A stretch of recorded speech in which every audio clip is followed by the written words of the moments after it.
ፕሮቴስታንቲዝም ክርስትና እንዲወድቅ በጣም ብዙ ሚናዎችን ተጫውቷል።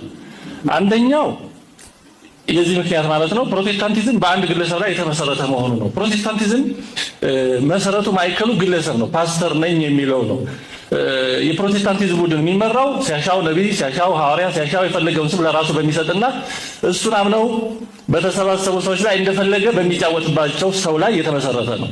በነዛ የሚነዳ ነው። እንግዲህ ኦርቶዶክስ ቤተክርስቲያን ይታወቃል፣ መሰረቷም ማይከሏም ኢየሱስ ክርስቶስ ነው። ይሄን የምንለው ዝም ብሎ አይደለም። የምንጠመቀው በቅድስት ሥላሴ ስም ነው። የምንቀበለው ሥጋና ደም ክርስቶስ ነው። መሰዊያችን ራሱ ክርስቶስ ነው። መስዋዕታችን ራሱ ክርስቶስ ነው። ሁሉ ክህነታችን፣ ሁሉ ነገር እሱ ነው።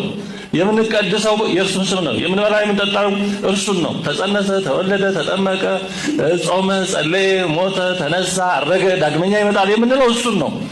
ሁላችንም በቤተክርስቲያን ስንቆምም ስንቀመጥም ፊታችን ወደ መሰዊያው መሆኑ ይታወቃል። ደግመን ደጋግመን ያልነው ጉዳይ ነው። በምስራቅ በቤተክርስቲያን በቤተልሔም የሚቆመው ሰው ፊቱን ወደ ምስራቅ አያዞርም፣ ወደ መሰዊያው ነው የሚያዞረው።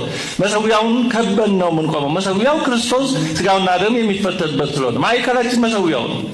የኛ ማዕከላችን ሰባኪው አይደለም፣ ቄሱ አይደለም፣ ጳጳሱ አይደለም። በእርግጥ ጳጳሱ ቤተክርስቲያንን ይገልጻል፣ የሐዋርያዊ ቅብብሎች መገለጫ ስለሆነ፣ ግን ማዕከሉ ክርስቶስ ነው። ጳጳሱም ቄሱም ምዕመኑ ዙሪያውን ከቦ የሚቆመው መሰዊያውን ማዕከል አድርጎ ነው። እኛ ግለሰብ ማዕከላችን አይደለም።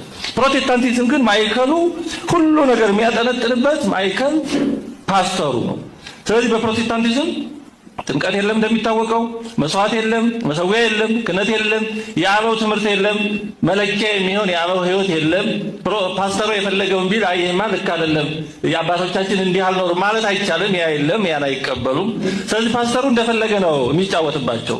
ያው ፓስተሩ ያለው ብቻ ነው ብቸኛ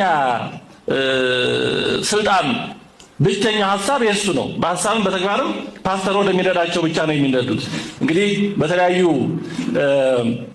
በማህበራዊ ሚዲያም በሚዘዋወሩ ነገሮች እንደምናየው ፓስተሩ ሲፈልግ ይጋልላቸዋል፣ ሲፈልግ ይረግጣቸዋል፣ ሲፈልግ ሳር ያስግጣቸዋል፣ ሲፈልግ ቤንዚን ያስጠጣቸዋል፣ ሲፈልግ ደም የሆነ ደም የምን እንደሆነ የማይታወቅ የክርስቶስ ደም ነው ብሎ ይሸጥላቸዋል፣ ጠጡ ይላቸዋል።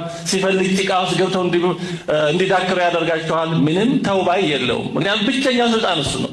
ይሄ ከገሌ ትምህርት አንጻር፣ ከቤተክርስቲያን ታሪክ አንጻር፣ ከአበው ሕይወት አንጻር ትክክል አይደለም ማለት አይቻልም። ይሄን አይቀበሉም።